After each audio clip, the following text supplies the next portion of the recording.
Greetings and welcome to the Black Network.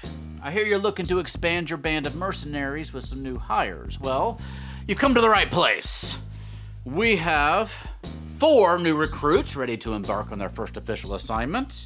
Let's see, we have a Hobgoblin Cleric who has a deadly spiritual weapon. We have a Dwarf Barbarian who can just make mincemeat out of whoever you point her toward.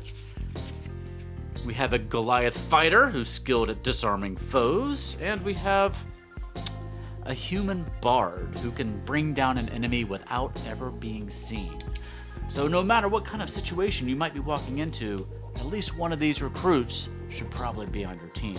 So here, let me introduce you to the Zhentarim recruits.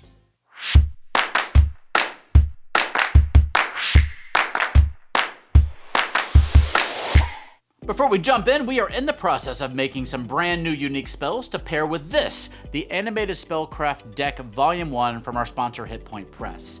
Each card features unique animation on one side and a blank back for you to add your own spell details or ours.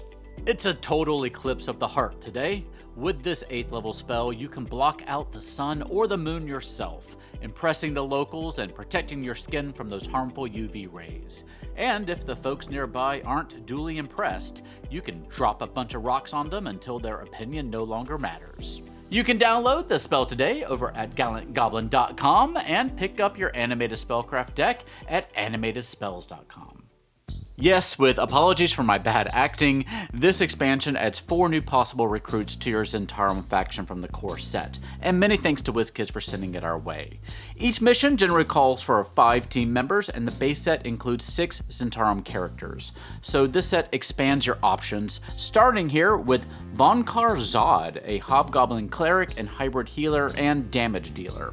He sports an awesome-looking shield and can summon a spiritual weapon, which can be represented by one of the included tokens or a spiritual weapon spell effect mini if you have one. The weapon isn't overly powerful unless you take the associated level up card, or you can focus more on support by taking War God's Blessing.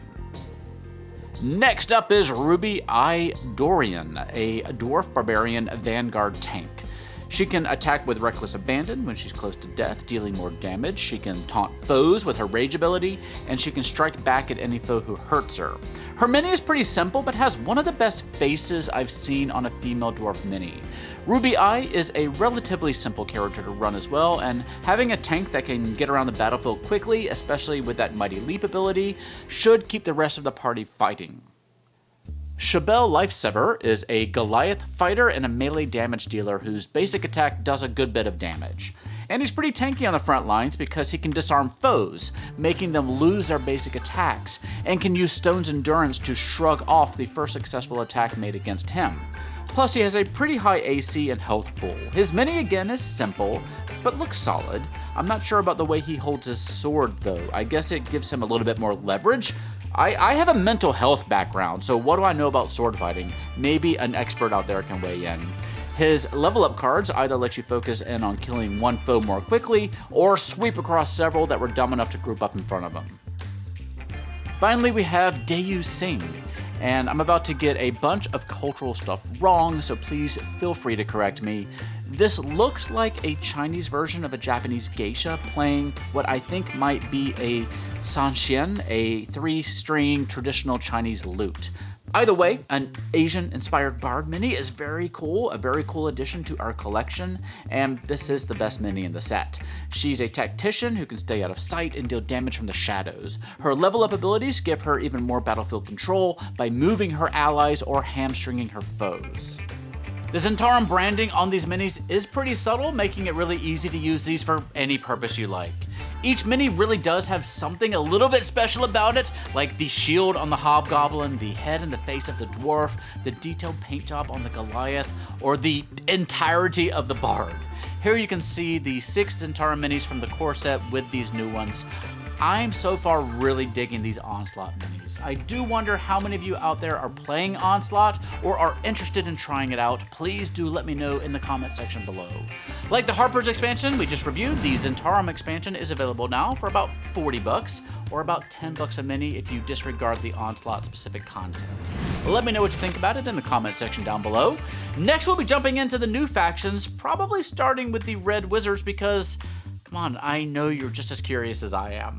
Be sure you're subscribed so you don't miss anything. You can help us out by using our link to support our longtime sponsor, Hit Point Press, by picking up an animated deck of cards, including Animated Spellcraft Volume 1, and you can use our new spells, which are found over at gallantgoblin.com.